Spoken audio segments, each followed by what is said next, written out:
ವೀಕ್ಷಕರೆಲ್ಲರಿಗೂ ಭವಿಷ್ಯವಾಣಿ ವಿಶೇಷ ಕಾರ್ಯಕ್ರಮಕ್ಕೆ ಸ್ವಾಗತ. ಇವತ್ತಿನ ಈ ವಿಡಿಯೋದಲ್ಲಿ ನಾವು ಬುಧನ ರಾಶಿ ಪರಿವರ್ತನೆಯ ಪ್ರಭಾವಗಳ ಕುರಿತು ತಿಳಿದುಕೊಳ್ಳಲಿನ. ವೀಕ್ಷಕರೇ, ಬುಧವು ಚಂದ್ರನ ನಂತರ ನಮ್ಮ ಸೌರವ್ಯೂಹದಲ್ಲಿ ಅತ್ಯಂತ ಚಿಕ್ಕದಾದ ಮತ್ತು ವೇಗವಾಗಿ ಚಲಿಸುವ ಗ್ರಹವಾಗಿದೆ.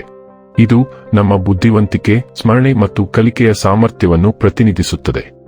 ಇದು ನಮ್ಮ ಪ್ರತಿವರ್ತನೆಗಳು, ನರಮಂಡಲ, ನಮ್ಯತೆ, ಮಾತು, ಭಾಷಾ ಸಂವಹನ, ಲಿಖಿತ ಅಥವಾ ಮೌಖಿಕ ಮತ್ತು ಸಂಖ್ಯೆಗಳಿಗೆ ಸಂಬಂಧಿಸಿದ ಯಾವುದನ್ನಾದರೂ ನಿಯಂತ್ರಿಸುತ್ತದೆ. ಮೇಷರಾಶಿಯು ಪ್ರಕೃತಿಯಲ್ಲಿ ಸಂಪೂರ್ಣವಾಗಿ ವಿರುದ್ಧವಾಗಿದೆ. ಬಲವಾದ ಬುಧವು ಅಗತ್ಯವಾದ ಜೀವನ ತೃಪ್ತಿ, ಉತ್ತಮ ಆರೋಗ್ಯ ಮತ್ತು ಬಲವಾದ ಮನಸ್ಸನ್ನು ಒದಗಿಸುತ್ತದೆ. ಇದು ಸಕಾರಾತ್ಮಕ ಫಲಿತಾಂಶಗಳನ್ನು ತರಬಹುದು, ವ್ಯಾಪಕವಾದ ಜ್ಞಾನವನ್ನು ಪಡೆದುಕೊಳ್ಳುವಲ್ಲಿ ಹೆಚ್ಚಿನ ಯಶಸ್ಸಿಗೆ ಕಾರಣವಾಗುತ್ತದೆ. ಇದು ವ್ಯವಹಾರದಲ್ಲಿ ಉತ್ತಮ ನಿರ್ಧಾರ ತೆಗೆದುಕೊಳ್ಳಲು ಸಹಾಯ ಮಾಡುತ್ತದೆ. ನಮ್ಮ ಜಾತಕದಲ್ಲಿ ಬುಧ ಬಲವಿರುವವರು ಸಾಮಾನ್ಯವಾಗಿ ಊಹಾಪೋಹ ಮತ್ತು ವ್ಯಾಪಾರದಲ್ಲಿ ಉತ್ತಮ ಸಾಧನೆ ಮಾಡುತ್ತಾರೆ. ಅವರು ಜ್ಯೋತಿಷ್ಯ ಮತ್ತು ಆಧ್ಯಾತ್ಮದಂತಹ ನಿಗೂಢ ಆಚರಣೆಗಳಲ್ಲಿಯೂ ಸಹ ಅಭಿವೃದ್ಧಿ ಹೊಂದಬಹುದು. ಶಿಕ್ಷಣ, ಮಾತು ಮತ್ತು ವ್ಯವಹಾರವನ್ನು ಸೂಚಿಸುವ ಗ್ರಹವಾದ ಬುಧ ವರ್ಷ 2025 ಜೂನ್ ತಿಂಗಳಿನ 22ನೇ ತಾರೀಕಿನ ದಿನ ರಾತ್ರಿಯ 9:33 ಕರ್ಕ ರಾಶಿಯಲ್ಲಿ ಸಾಗಿದೆ. ಬುಧ ಆಗಸ್ಟ್ ತಿಂಗಳಿನ 30ನೇ ತಾರೀಕಿನವರೆಗೆ ಇಲ್ಲಿಯೇ ಇರುತ್ತಾನೆ. ಈ ಸಾಗಣೆಯು ಪ್ರತಿ ರಾಶಿಚಕ್ರದ ಮೇಲೆ ವಿಶೇಷ ಪರಿಣಾಮವನ್ನು ಬೀರುತ್ತದೆ. ಬುಧವನ್ನು ಮಾತಿನ ಅಂಶ ಎಂದು ಕರೆಯಲಾಗುತ್ತದೆ.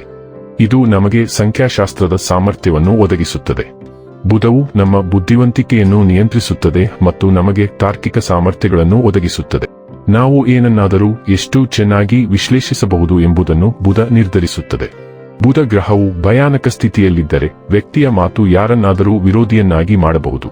ಮತ್ತೊಂದೆಡೆ ಬುಧವು ಉತ್ತಮ ಸ್ಥಾನದಲ್ಲಿದ್ದರೆ ಒಬ್ಬ ವ್ಯಕ್ತಿಯು ತನ್ನ ಸುಂದರವಾದ ಪದಗಳನ್ನು ಇತರರನ್ನು ತನ್ನದಾಗಿಸಿಕೊಳ್ಳಬಹುದು. ಇದು ಬುಧದ ವಿಶಿಷ್ಟ ಗುರುತು. ವೀಕ್ಷಕರೇ, ಬುಧನ ರಾಶಿ ಪರಿವರ್ತನೆಯು ಸಿಂಹ ರಾಶಿಯ ಜಾತಕದವರ ಪಾಲಿಗೆ ಹೇಗೆ ಸಾಬೀತಾಗಲಿವೆ?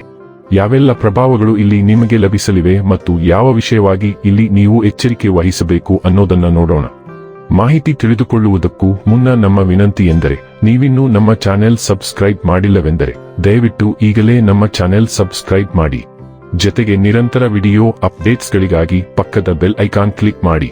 ವಂಶ ಪಾರಂಪರ್ಯ ಜ್ಯೋತಿಷ್ಯರು ನಂಬರ್ 1 ವಶೀಕರಣ ಸ್ಪೆಷಲಿಸ್ಟ್. ವೃತ್ತಿ, ಉದ್ಯೋಗ, ಮದುವೆ, ಹಣಕಾಸಿನ ಸಮಸ್ಯೆ, ವ್ಯಾಪಾರ, ಆರೋಗ್ಯ ಸಮಸ್ಯೆಗಳಿಗೆ ಫೋನಿನ ಮೂಲಕ ಪರಿಹಾರ. ಇಂದೇ ಕರೆ ಮಾಡಿ. ವೀಕ್ಷಕರೇ, ನಿಮ್ಮ ಜನ್ಮ ಕುಂಡಲಿಯಲ್ಲಿ 2ನೇ ಮತ್ತು 11ನೇ ಮನೆಗಳನ್ನು ಬುಧ ಆಳುತ್ತದೆ ಮತ್ತು ಕರ್ಕಾಟಕದಲ್ಲಿ ಬುಧ ಗ್ರಹವು ಸಾಗುವಾಗ ಅದು ನಿಮ್ಮ 12ನೇ ಮನೆಯಲ್ಲಿರುತ್ತದೆ.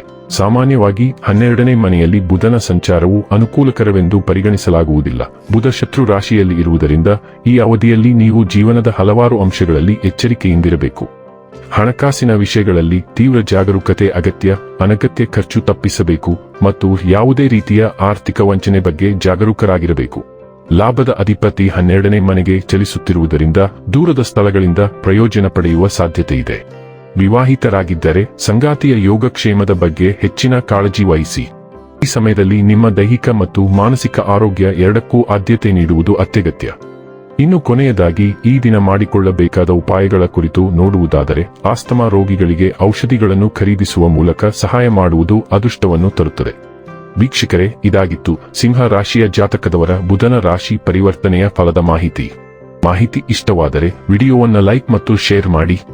ಹಾಗೆ ಚಾನೆಲ್ ಸಬ್ಸ್ಕ್ರೈಬ್ ಮಾಡುವುದರ ಜೊತೆಗೆ ನಿರಂತರ ವಿಡಿಯೋ ಅಪ್ಡೇಟ್ಸ್ಗಳಿಗಾಗಿ ಪಕ್ಕದ ಬೆಲ್ ಐಕಾನ್ ಕ್ಲಿಕ್ ಮಾಡಿ.